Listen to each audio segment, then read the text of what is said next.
Il est possible que vous vous demandiez comment cet enfant s'est retrouvé ici, ou où sont ses parents. Eh bien, son père était parti au travail et sa mère dansait pour ses fans sur TikTok en direct. Quel sera le sort de ce pauvre enfant? Regardez cette histoire intrigante et apprenez. Rachel était le sujet de discussion de notre quartier à Wari. Elle était éblouissante avec sa peau impeccable, son sourire captivant, et ses longs cheveux noirs qui lui descendaient dans le dos. Mais plus que sa beauté, c'était son obsession pour les réseaux sociaux que les gens remarquaient le plus. Rachel vivait pour TikTok et Instagram, passant des heures à créer le contenu parfait. Son mantra était simple, « Fake it till you make it », fais semblant jusqu'à ce que tu y arrives. Chaque jour, elle empruntait des vêtements à ses amis, des chaussures coûteuses à une cousine et posait même devant des voitures qui n'étaient pas à elle, tout cela pour créer le post parfait sur TikTok. Elle voulait être perçue comme quelqu'un qui avait réussi, même si la vie qu'elle projetait en ligne était loin de la réalité. Sa mère, maman Rachou, remarquait l'obsession grandissante de sa fille pour TikTok et comment sa vie tournait autour de la création de contenu, négligeant d'autres aspects de sa vie. Un soir, elle appela Rachel alors qu'elle se préparait à sortir pour prendre plus de photos. « Ma fille », commença maman Rachou d'une voix douce mais ferme, « je ne dis pas que tu ne devrais pas faire des réseaux sociaux, mais la façon dont tu t'y prends n'est pas bonne. Tu mens effrontément et tu vis une vie de mensonge.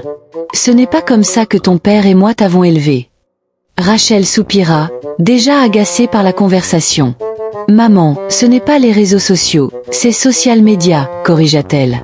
Et dans ce business, il faut faire semblant jusqu'à ce qu'on y arrive.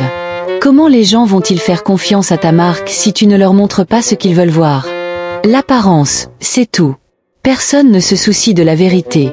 Ils veulent voir ce qu'ils désirent. Maman Rachou secoua la tête, le cœur lourd. Ce n'est pas la bonne manière, ma fille. Et s'ils découvrent tes mensonges un jour, est-ce qu'ils feront encore confiance à ta marque? Ma fille, essaie de faire autre chose de ta vie pendant que tu es encore jeune, car ce chemin-là ne te mènera nulle part. Rachel roula des yeux, rejetant les conseils de sa mère. Elle était convaincue qu'une vidéo virale sur TikTok ou un post Instagram parfaitement créé changerait sa vie à jamais. Quelques jours plus tard, alors qu'elle posait devant un restaurant chic, vêtue d'une robe de créateur empruntée et de talons, elle aperçut une voiture noire élégante. C'était l'arrière-plan parfait pour son prochain post. Rachel se précipita vers la voiture, prenant une pose comme si elle était la sienne, donnant des instructions à ses amis pour prendre des photos sans se soucier du reste du monde. Alors qu'elle était sur le point de terminer, un jeune homme s'approcha d'elle. Il était grand, beau, et affichait un sourire confiant et décontracté. Il s'appelait Jadon. « Excusez-moi, dit-il poliment. Cette voiture avec laquelle vous posez est la mienne, et j'ai vraiment besoin de partir. » Rachel se figea. Son visage devint pâle en réalisant qu'elle s'était fait prendre. La honte était écrasante et elle ne savait pas si elle devait fuir ou rester. Mais au lieu d'être en colère, l'homme rigola doucement, amusé par la scène devant lui. « Je m'appelle Jadon, dit-il en tendant la main. « Et moi, Rachel, répondit-elle nerveusement, le cœur battant fort, mortifiée par la situation. Ce jour-là, ils échangèrent leurs coordonnées, et après quelques semaines de discussions et de textos, ils se rapprochèrent. Quelques mois plus tard, Jadon proposa à Rachel de l'épouser, et elle fut submergée de bonheur. Elle ne cessait de poser avec sa bague de fiançailles en diamants coûteuse. « Salut tout le monde, mon homme vient de me demander en mariage et j'ai dit oui. Je suis tellement heureuse. Je vais passer le reste de ma vie avec mon meilleur ami, disait-elle souvent. » La nouvelle des fiançailles de Jadon parvint à ses parents, M et Madame Prière. Ils n'étaient pas heureux du choix de leur fils pour une compagne de vie. « Fils, je sais que tu es adulte, mais nous pensons que tu commets une très grosse erreur en épousant cette fille. Elle est toujours en ligne, à danser. Comment une telle femme peut-elle devenir une bonne épouse et élever des enfants convenablement ?» dit Madame Prière, le visage plein d'inquiétude. « Maman, détends-toi, tu ne connais pas Rachel comme moi. Elle ne fait pas que des réseaux sociaux, elle a aussi d'autres belles qualités, répondit Jadon, essayant de défendre sa compagne. Des qualités ? Mon fils, il n'y a rien de bon à dire à son sujet. Tu devrais reconsidérer ton choix, ajouta Monsieur Prière. Mais tous leurs conseils tombèrent dans l'oreille d'un sourd. Jadon était fou amoureux de Rachel et il ne se souciait pas qu'elle soit toujours en ligne. Il croyait qu'elle ferait les ajustements nécessaires une fois mariée. Les amis de Jadon essayèrent également de le conseiller sur son choix d'épouse, mais il les ignora. Après des mois d'insistance pour épouser Rachel, sa famille finit par céder et ils se marièrent. Le mariage fit le tour des réseaux sociaux. Rachel ne cessait de s'extasier sur son mariage avec un homme riche et beau comme Jadon.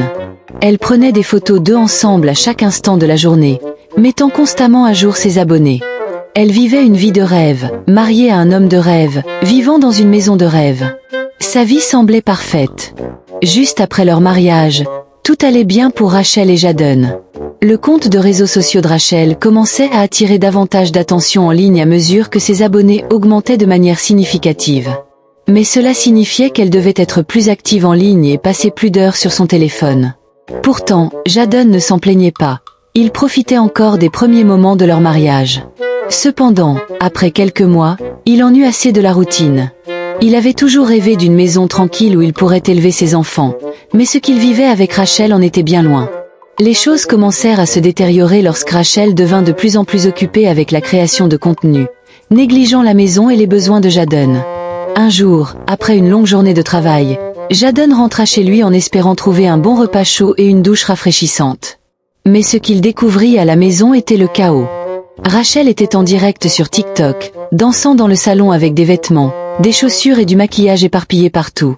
Jadon était furieux, mais il garda son calme pour ne pas perturber son live.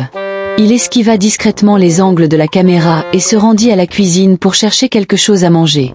Mais ce qu'il y trouva faillit le rendre fou. L'évier de la cuisine était rempli d'assiettes sales de la veille, avec une odeur nauséabonde qui en émanait. Jadon alla au réfrigérateur pour voir s'il restait quelque chose à manger, mais il n'y avait rien. Rachel n'avait pas cuisiné. Elle était trop occupée à faire son live sur TikTok. La frustration de Jadon explosa ce soir-là.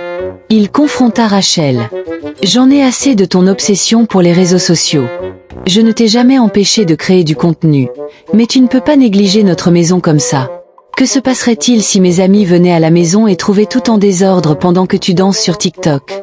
Je n'ai pas signé pour ça, dit Jadon en colère. Oh, je pense que tu savais à quoi tu t'engageais. Tu savais que j'étais une créatrice de contenu avant de m'épouser.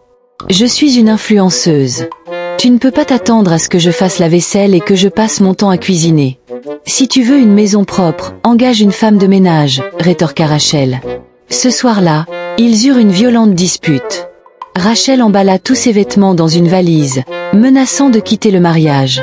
Jadon fut pris de court par sa réaction, mais il la retint rapidement et s'excusa d'avoir élevé la voix. Il l'aimait profondément et ne pouvait supporter l'idée de la perdre. Quelques mois plus tard, Rachel tomba enceinte. Jadon était ravi à l'idée de fonder une famille et espérait qu'avec l'arrivée d'un bébé, Rachel deviendrait plus responsable. Pendant un moment, Rachel réduisit son activité sur les réseaux sociaux, ce qui rassura Jadon. Il pensait qu'elle mûrissait enfin et qu'elle commençait à comprendre les priorités. Cependant, ses espoirs s'effondrèrent lorsque Rachel reprit ses activités en ligne avec encore plus d'intensité.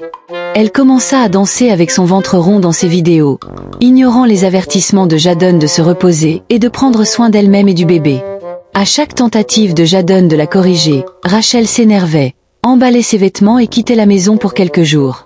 Elle allait chez des amis et refusait de revenir tant que Jadon ne venait pas la supplier de rentrer. Finalement, ils eurent un magnifique petit garçon nommé Jadon Jr. Sa présence apporta un peu de paix et d'amour à la famille. Pendant un moment, leur relation s'améliora et ils profitèrent de la joie de devenir parents. Mais la paix ne dura pas longtemps. Rachel ne pouvait pas rester éloignée de ses fans sur les réseaux sociaux trop longtemps et reprit ses activités TikTok, négligeant souvent leur bébé. Jadon essaya de lui parler, mais en vain. Un jour, il rentra chez lui et trouva leur fils pleurant dans son berceau, affamé, avec une couche sale. Rachel était introuvable. Désespéré, Jadon chercha sa femme dans toute la maison, mais elle n'était nulle part. Il prit son fils dans ses bras, les larmes aux yeux, changea sa couche et lui donna à manger. Alors qu'il regardait son fils endormi, Jadon ne put s'empêcher de regretter sa décision. « Je suis désolé, mon fils, de ne pas t'avoir choisi une meilleure mère, » murmura-t-il doucement. « Mes parents avaient raison, elle ne changera jamais. » Des heures plus tard, Rachel entra dans la maison sans la moindre inquiétude. Jadon la fixa avec colère, son visage marqué par la frustration. « Où étais-tu, Rachel? Tu as oublié que tu es mère maintenant? Comment as-tu pu laisser un bébé sans surveillance comme ça ?» cria-t-il. « Calme-toi, chérie. Il dormait quand je suis partie, et je ne suis pas allée loin. Je filmais une vidéo au bord de la piscine. Ce n'est pas si grave, répondit Rachel. Jadon était choqué et irrité par ces paroles, mais il en avait assez de se disputer, sachant que peu importe combien il parlerait, cela n'aurait aucun effet sur Rachel. Quelques jours plus tard, Jadon engagea une nourrice pour s'occuper de Junior, car Rachel était toujours occupée à créer du contenu. Pendant les quelques jours suivants, tout se passa bien et il y avait de la paix dans la maison. Mais les choses se gâtèrent quand un jour, la nourrice informa Rachel qu'elle allait au supermarché pour acheter du lait pour Junior. « Ma, s'il te plaît, je vais vite chercher des fournitures pour Junior au supermarché. Je serai de retour dans 1 heure. Peux-tu m'aider à garder Junior ?» demanda la nourrice. « Que veux-tu dire ? C'est mon fils. Je m'en occupe. »« Tu peux y aller, » répondit Rachel. Peu après le départ de la nourrice, Junior s'endormit dans les bras de Rachel. Elle le déposa délicatement dans un lit d'enfant dans le salon. Tandis que Junior dormait paisiblement, Rachel admirait son fils, caressant doucement sa tête avec un sourire sur le visage. Mais au bout d'un moment, elle s'ennuya. N'ayant rien à faire, et avec Junior qui dormait profondément, elle décida de profiter de ce moment pour filmer du contenu rapidement au bord de la piscine pour TikTok. Elle laissa silencieusement son fils dans le salon et sortit pour installer son ring light. Alors que Rachel commençait à filmer, le temps passa vite. Avant qu'elle ne s'en rende compte, elle était en direct sur TikTok, en train de danser et totalement absorbée dans le moment. Elle n'avait aucune idée que Junior s'était réveillé au bruit de la musique et de la danse. Curieux et cherchant sa mère, Junior se mit à ramper vers la piscine. Rachel, perdue dans sa danse, ne remarqua même pas que son fils s'approchait dangereusement de l'eau. Ce jour-là, Jadon rentra plus tôt que d'habitude. En entrant dans la maison, il ne trouva personne. Il s'apprêtait à monter vérifier Junior lorsque le son de la musique attira son attention. Cela venait du côté de la piscine. Jadon décida d'aller voir ce que faisait Rachel cette fois-ci. En arrivant, il fut stupéfait par ce qu'il vit. Junior était dans la piscine, luttant pour rester à la surface, ses petites mains et pieds s'agitant dans l'eau, tandis que Rachel était en train de twerker sur une chanson sur TikTok. Jadon sauta immédiatement dans la piscine pour sauver son fils. Il sortit Junior de l'eau et tenta désespérément de le réanimer, mais l'enfant ne réagissait pas. À ce moment-là, Rachel remarqua enfin le chaos. Elle se précipita en criant, mais Jadon la repoussa et courut avec Junior à l'hôpital. Rachel était dévastée. Son monde s'effondrait, son fils s'était noyé à cause de sa négligence. « Qu'est-ce que j'ai fait ?» se lamenta-t-elle amèrement. « Que dois-je faire maintenant ?» Elle appela rapidement ses parents pour leur raconter ce qui s'était passé. Ils se précipitèrent chez elle. « Je t'avais dit que cette histoire de réseaux sociaux allait te causer plus de mal que de bien, Rachel, mais tu ne m'as pas écoutée. Comment as-tu pu être aussi négligente ?» dit sa mère, secouant la tête, les larmes coulant sur son visage. Rachel s'assit par terre dans le salon, pleurant et priant des nouvelles de Jadon. Des heures plus tard, Jadon rentra à la maison avec des larmes dans les yeux. « Rachel, tu es cruelle. Je regrette le jour où je t'ai rencontrée. Prends tes affaires et quitte cette maison. »« Ce mariage est fini, » dit Jadon froidement. « Chérie, s'il te plaît, qu'est-il arrivé à notre fils ?» demanda Rachel, la voix tremblante alors que des larmes coulaient sur son visage. « Tu l'as tué, Rachel, avec ton obsession des réseaux sociaux. »« Le médecin a dit qu'on était trop tard à l'hôpital, » répondit Jadon, annonçant la terrible nouvelle. Rachel s'effondra par terre, pleurant amèrement. Elle regrettait tous ses choix, sa négligence, son obsession. Elle avait perdu de vue ce qui était le plus important. Ce jour-là, Jadon jeta toutes les affaires de Rachel dehors, et Rachel partit chez ses parents, pleurant jour et nuit, rongée par la culpabilité. Son doux fils était mort, et c'était de sa faute. Les jours passèrent, mais Rachel ne pouvait ni manger ni dormir. La culpabilité la rongeait. Ses parents tentaient de la consoler, mais la douleur dans son cœur était trop grande pour être ignorée. Un jour, alors qu'elle pleurait allongée par terre, sa mère entra dans la pièce. « Rachel, Jadon te cherche, » dit sa mère doucement. « Pourquoi, maman ? Est-ce qu'il est venu finir ce qu'il a commencé à cause de ce qui est arrivé à notre fils ? Dis-lui que je suis désolée. » Pleura Rachel. « Ma fille, tu peux lui dire que tu es désolée toi-même. Et quelqu'un d'autre est là pour te voir aussi, » dit sa mère avant de quitter la pièce. « Qui cela pourrait-il être ? » murmura Rachel. Elle se leva avec toutes ses forces et se rendit au salon pour voir qui voulait la voir. En entrant, elle fut stupéfaite. Là, dans le salon, son bébé jouait et bougeait. Mais comment?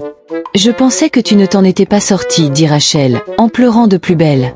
Eh bien, il fallait que tu comprennes ce qui était le plus important pour toi, ta famille ou les réseaux sociaux. J'espère que tu connais déjà la réponse. Junior a été réanimé dès qu'on est arrivé à l'hôpital. Le médecin a dit qu'on avait eu de la chance d'arriver à temps, sinon il n'aurait pas survécu. Je ne peux pas dire que je ne suis pas en colère contre toi, mais Junior a besoin de sa mère. Enfin, si tu veux toujours être mère, dit Jadon. Oui, je suis désolée, chérie. Je promets que je ne négligerai plus jamais toi ni notre fils. J'ai appris ma leçon. Je ne perdrai plus jamais de vue ce qui est le plus important, jura Rachel, les larmes coulant sur son visage alors qu'elle implorait son pardon. Elle jura de changer et de devenir une meilleure femme et une meilleure mère. Ses parents regardaient leur fille avec des sourires sur leur visage, espérant qu'elle changerait pour le mieux après cette expérience douloureuse. Jadon ramena sa famille à la maison ce jour-là, son cœur plein d'espoir et d'attente pour sa femme. Les mois passèrent, et Rachel tint sa promesse. Elle devint une personne changée, plus responsable, ne négligeant jamais sa famille pour les réseaux sociaux. Elle continuait à créer du contenu, mais elle avait appris à tracer une ligne entre sa présence en ligne et ses responsabilités dans la vie réelle. La morale de cette histoire est que nous devons toujours chercher à équilibrer nos vies. Créer du contenu est génial, et cela paye les factures pour des millions de créateurs à travers le monde. Mais tout en poursuivant notre succès, nous ne devons jamais perdre de vue ce qui est le plus important pour nous. Merci d'avoir regardé. Si tu es toujours là, abonne-toi à notre chaîne, donne une note positive à cette vidéo, et jusqu'à ce que je te raconte une autre histoire intéressante, à bientôt.